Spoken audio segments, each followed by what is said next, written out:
Estamos de vuelta en CNN Chile Radio, 10 de la mañana con 48 minutos y vamos a iniciar otra conversación sobre la contingencia porque pese al receso legislativo siguen pasando cosas y queremos conocer el planteamiento en esta oportunidad del diputado del Partido Socialista, Juan Santana, que nos acompaña en la mesa de trabajo de CNN Chile Radio. ¿Cómo está, diputado? Bienvenido. Hola, José, muy bien. ¿Y tú? Todo bien. ¿Cómo van las vacaciones? Gracias por la invitación. Todavía no tengo vacaciones, pero ya la próxima semana, receso de 2 semanas. Vuelo. Sí, o vehículo. Bueno, claro, en ruta. Diputado, vamos a uno de los temas que ha estado en la palestra, que tiene que ver con su partido, también con la ex candidata presidencial del bloque, me refiero a Janet Jara, y esta, comillas, invitación que estarían haciendo desde el Partido Socialista para que, en caso que renuncie a su militancia en el PC, puede integrarse a las filas del socialismo. Algunos decían, es como el camino natural si es que da un paso al costado del partido en el cual ha militado desde los 14 años. Y sobre lo mismo, militantes históricos del PC decían, me refiero a Hugo Gutiérrez y a Juan Andrés Lagos, en este partido no podría haber nadie que crea que Cuba es una dictadura. En otras palabras, le están diciendo a Janet Jara, váyase. Bueno, lo primero, José, decir que por eso hay quienes siempre defendemos la institucionalidad de los partidos, porque creemos que cuando los partidos políticos deben hablar es cuando hablan sus dirigentes, y por eso muchas veces ocurre esto de que a veces habla un parlamentario, habla una autoridad, habla un dirigente político que no tiene un mandato, y pareciera ser que es la voz del partido, y yo creo que eso no es así. Entonces parto diciendo eso para los dos casos. Tanto en el caso del Partido Socialista entiendo que Karina, que César y otros compañeros, digamos, extendieron esta invitación, pero no ha sido una invitación institucional del Partido Socialista. Entre otras cosas, no porque tengamos una mala opinión de Janet Jara, muy por el contrario. Habemos muchos socialistas, me incluyo, cuando me tocó ser presidente de la Comisión de Trabajo y tramitar la reforma al sistema de pensiones, generamos un lazo muy estrecho con Janet Jara y tenemos la mejor opinión de ella. Sin embargo, somos respetuosos acerca de la institucionalidad y de las decisiones partidarias que toman otros partidos, entre otras cosas porque no nos gusta que se involucren tampoco militantes de otros partidos en las decisiones del Partido Socialista. Más que una decisión del Partido Comunista, es una decisión de Janet Jara, si quiere seguir. Y voy al caso del Partido Comunista para ejemplificarlo en ambos casos, en ambas situaciones. Entiendo que es el exdiputado Hugo Gutiérrez y también uno de sus dirigentes, en esto, digamos, hago una mención especial porque es un dirigente, Juan Andrés Lagos, es un dirigente no menor, una persona que ha estado acompañando a Lautaro Carmona desde que es secretario general del Partido Comunista.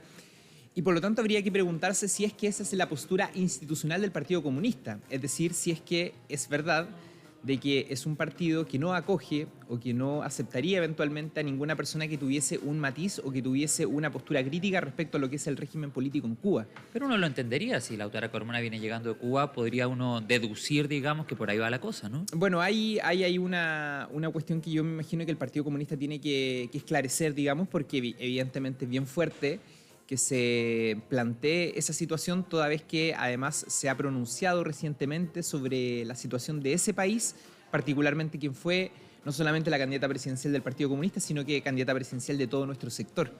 Entonces, sí esta mención respecto al valor que tiene la institucionalidad, porque es importante que los partidos se pronuncien, para bien o para mal, si uno puede tener una opinión crítica o no. Pero es importante que los partidos se pronuncien. Y yo creo que hoy día, José, solamente para terminar tu consulta, yo creo que no es momento para entrar en este tipo de discusiones, porque además la población solamente nos entregó un 40% del respaldo en las elecciones presidenciales. Y uno más bien lo que debe preguntarse cuando es minoría en la elección presidencial, pero también cuando pasa a ser minoría en el Parlamento, tanto en la Cámara de Diputados y en el Senado, es de qué forma o cuál va a ser la estrategia y la táctica que vamos a utilizar la izquierda y el mundo del progresismo para poder defender avances y conquistas sociales que se han obtenido durante estas décadas, toda vez que el 11 de marzo asume un gobierno que ha anunciado, entre otras cosas, un reajuste fiscal de 6.000 millones de dólares en 18 meses. Esas son las discusiones que, en mi opinión, debiesen primar, porque además no tenemos la mayoría para hacerlo. Ya, o sea, en el fondo, entonces estas discusiones son completamente artificiales. Es imprudente, como dice Osvaldo Andrade, un poquito imprudente. Porque ¿para qué se va a conversar de militancias? ¿Para qué seguramente vamos a entrar al debate acerca de las coaliciones? ¿Para qué vamos a entrar al debate de las coaliciones? Si más bien lo que vale es que estamos conscientes de que hay una diversidad enorme dentro de la centroizquierda de mirada acerca del país, de mirada acerca de cómo hay que hacer oposición, pero seguramente van a haber aspectos o van a haber asuntos en donde vamos a estar de acuerdo.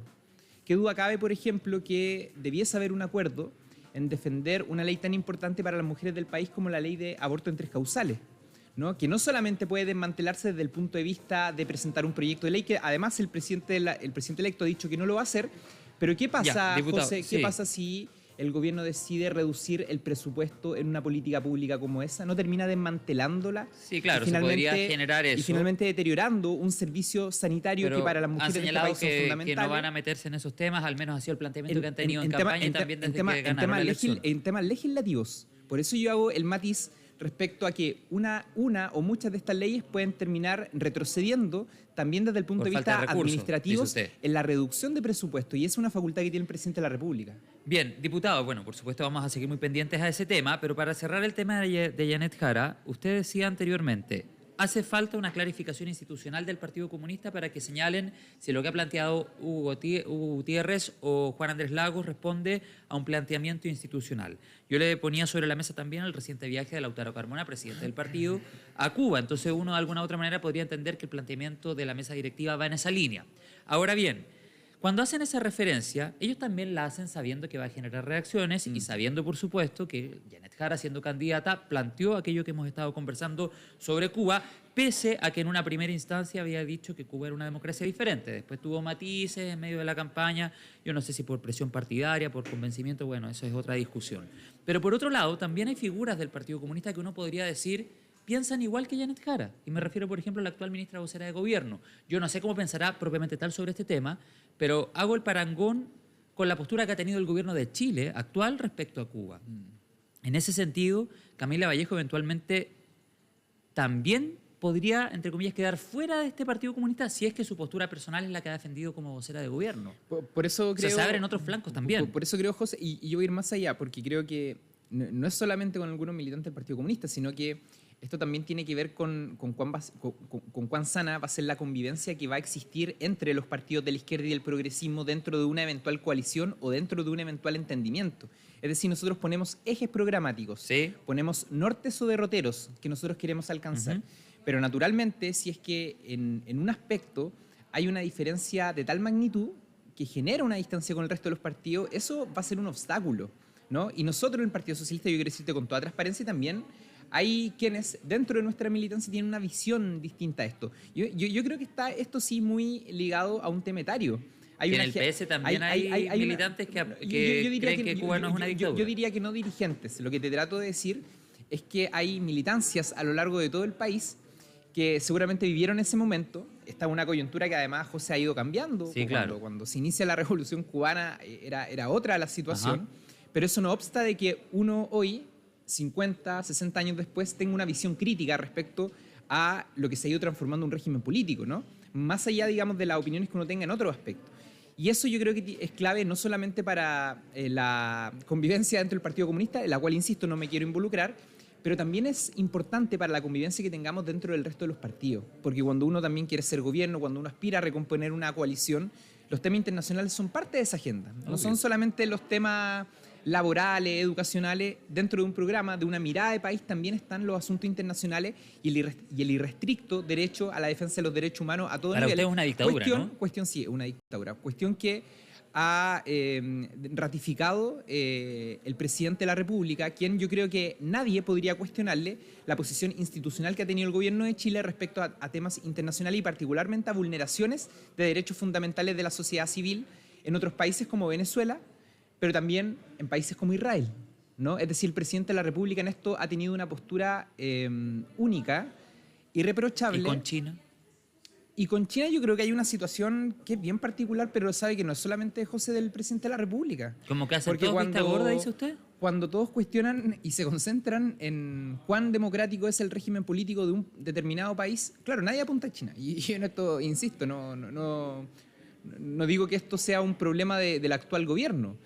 Yo en general me llama la atención de que hay ahí un sesgo de no cuestionar el régimen político chino en circunstancias que se critican regímenes políticos de otras naciones que son similares, pero pareciera ser que, claro, el vínculo económico con China comercial puede más, pareciera ser que es más fuerte y que ahí el valor por la democracia pasa a un segundo plano. Ya, entonces es imprudente, coincide con Osvaldo Andrade, estar hablando de una invitación, es decirle a Janet Jara, te esperamos con las puertas abiertas.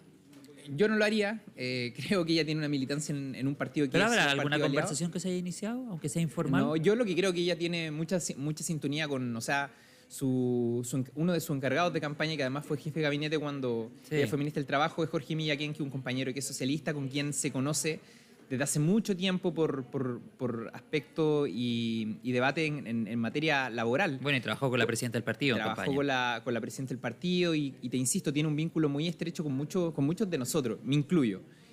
Pero creo que una cuestión importante además en las amistades es respetar la autonomía que tiene la otra persona. Yo al menos actúo de esa forma. Ya, y no tiene información si es que hay alguna conversación. No. Está en reflexión, Janet Jara. Me imagino que eso está de no, vacaciones. Si eso ha dicho. No, pero ha dicho eso. ¿Y su olfato político qué le dice? ¿Se queda en el PC o no? Yo lo que creo es que no va a ingresar a ningún otro partido. Eventualmente podría ser independiente. Ella fue candidata presidencial de una coalición. Y cuando uno es candidato presidencial de una coalición, tiende a tener esa aspiración permanente a intentar contribuir desde un liderazgo que abarque el conjunto de expresiones políticas. Y yo creo que eso es lo que va a hacer ella. Ya, y en estos días de verano, de receso legislativo, hagamos una proyección pensando en el próximo periodo desde el 11 de marzo en adelante, donde ustedes van a pasar derechamente a ser oposición. ¿Qué rol van a tener? También lo podemos conversar. Pero quisiera preguntarle antes de eso por figuras políticas que tengan proyección dentro de la oposición. Sale el nombre inmediatamente de Janet Jara, lo conversábamos en el bloque anterior. Está también el actual presidente, Gabriel Boric. ¿Qué otros nombres, qué otras figuras políticas se ven como posibles líderes de esta coalición, de esta alianza, de este bloque o de lo que quiera que se termine formando? Le voy a dar una respuesta que no le va a gustar, José, porque no le voy a dar nombres, porque... ¿Cómo? ¿O no hay líderes, entonces? El mejor liderazgo que había, y se lo voy a ejemplificar con la propia Janet Jara, porque el mejor liderazgo que había dentro de la centroizquierda en esta circunstancia era Janet Jara, es Janet Jara. Es decir, el PS, junto a otros partidos, empujaron la candidatura de la exministra del Interior, Carolina Toá, quien cuando se presentó como candidata parecía como la candidata más competitiva. Pasaron las semanas, pasaron los meses, se realizó la elección primaria y se obtuvo un resultado cuya votación fue muy baja, digámoslo. Exacto. En la primaria. Y al revés, la votación de Janet Jara fue muy aplastante por sobre el resto de competidores. Sí, pero el universo de electores fue poco, no votaron muchas personas. Bueno, eso tendrá que ser objeto de otra reflexión, pero mi punto es que aún a pesar de haber sido representado por la mejor de las nuestras, la mejor candidata, la que obtuvo una mejor votación y performance dentro de esta primaria que organizó la centroizquierda, fuimos derrotados, y no por poco. Y eso lo que quiere decir es que en política, en esta y en otras circunstancias, no vale solamente el liderazgo. Es muy importante el liderazgo, ¿no? Es fundamental, pero no vale solamente eso. Si es que no tenemos la capacidad de ofrecerle al país resolver problemas que para la población hoy día son urgentes. Y pareciera ser que el tema de la seguridad era un tema que le pasó la cuenta al gobierno del presidente Boric. Y ojo que yo creo, José, se lo va a pasar también al gobierno del presidente Kast si es que no responde las expectativas que generó en campaña con la población respecto a este tema. Las lunas de miel duran cada vez menos, eso dice los analistas políticos. Y además él hizo compromisos muy osados respecto a la salida de migrantes. Yo te lo decía al inicio respecto a la reducción del gasto fiscal, que nadie sabe cómo va ni siquiera los economistas de derecha, cómo va a reducir el gasto fiscal. Es que la primera medición electoral la tiene 31 o 32 meses después. El presidente Boric la tuvo a poco andar con el plebiscito constitucional, digamos, la primera medición ciudadana electoral, independiente que en el camino hayan encuestas pero yo creo que eso fue un error táctico, porque el error táctico fue haber esperado el plebiscito para poder empujar y sacar adelante reformas. No, claro, hoy día se reconoce como un error, ¿verdad? Qué distinto, por ejemplo, a la experiencia de Colombia, con Petro, quien hizo una reforma tributaria en los primeros meses de gobierno. Posteriormente, la oposición a Petro rechazó reformas laborales y de salud, porque cuando se generó una composición distinta en el Parlamento, pero él fue capaz de sacar una reforma tributaria que le permitió al Estado colombiano acceder a una mayor cantidad de recursos y con ello responder a algunas de las demandas urgentes que tenía la población. Eso en Chile, lamentablemente, no ocurrió porque... Se perdieron los primeros meses, ¿fue pérdida de tiempo? Yo creo que fue una mala estrategia esperar el resultado del plebiscito si es que no teníamos una garantía de que ese plebiscito iba a ser favorable para nuestros intereses. Y después se hizo la votación de la reforma tributaria en general en marzo del año siguiente, pero esto ocurre, José, lo del plebiscito como cuando se cae un edificio. Los escombros van cayendo a poco. Y cada vez pueden ir intensificándose. Y yo creo que eso fue lo que ocurrió en este gobierno. Es decir, tuvimos una derrota muy fuerte en septiembre del año 2022 y con el pasar de los meses y de los años, los efectos de esa derrota se fueron exacerbando. El edificio fue cayendo completamente y los escombros fueron golpeando a más personas. No termina con una tan buena sensación o 100% buena sensación este periodo. No, o sea, no es una... nosotros tenemos logros que yo creo que son importantes destacar. La estabilización, de la economía, la reforma al sistema de pensiones, ¿no? Podemos hacer un listado muy grande. Pero también, como en todo gobierno, hay sin duda cuestiones en las que no nos fue bien. No, y la génesis, digamos, el ADN con el que llegaba esta administración se fue perdiendo en el camino. O sea, pensemos en los planteamientos que tenía el entonces candidato Boric, o el primer programa de gobierno, o los primeros planteamientos, incluso en la primera cuenta pública ya asumido el mandato. Tendremos que evaluar también si es que el presidente electo Kast mantiene en el tiempo y en el eso desarrollo se verá, de por su supuesto, gobierno las ponderaciones que hizo durante la campaña. Sobre el presidente electo José Antonio Kast, porque me quedan pocos segundos, pero quiero que marquemos dos posiciones antes de finalizar la entrevista. ¿Va a haber condicionamiento político de la futura oposición si José Antonio Kast no apoya a Michelle Bachelet para liderar la ONU? O sea, yo no creo, José, en esto de los chantajes en política. No me gusta, la verdad. Pero puede haber consecuencias en el tono, en la discusión. Pero lo que sí me gustaría relevar es que el presidente electo, José Antonio Kast, le pidió durante 4 años al presidente Boric que actuara como jefe de Estado. Cuestionó permanentemente el que el presidente Boric, en este concepto de no habitar el cargo, ¿no? Cuestionó la inexperiencia, cuestionó la improvisación. Y sin embargo ahora él tiene una prueba de fuego. Porque lo que le está pidiendo nuestro sector es que actúe de la misma forma en que él le pidió al presidente Boric que actuara durante los 4 años, es decir, como jefe de Estado.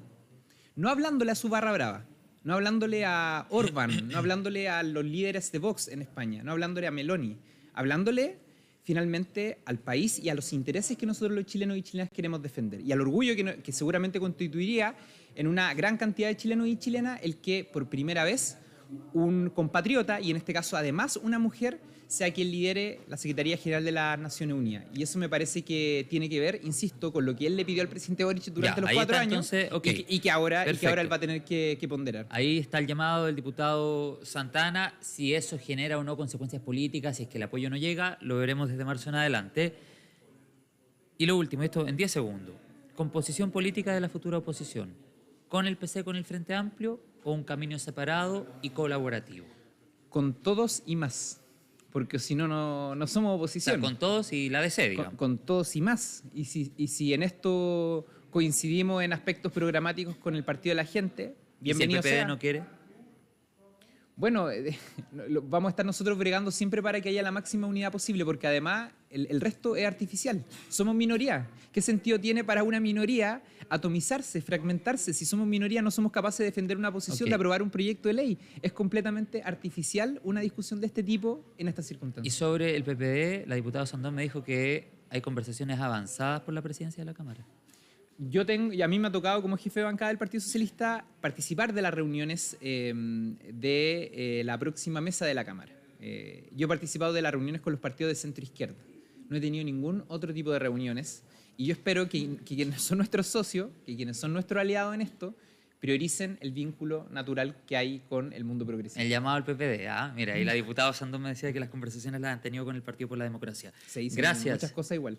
Bueno, siempre se pueden decir tantas cosas. Diputado Santana, gracias por la comunicación. Buen fin de semana. Estamos empezando la semana. Buena semana. Muchas gracias. 11:07. Vamos a la pausa. Ya estamos de vuelta con las noticias.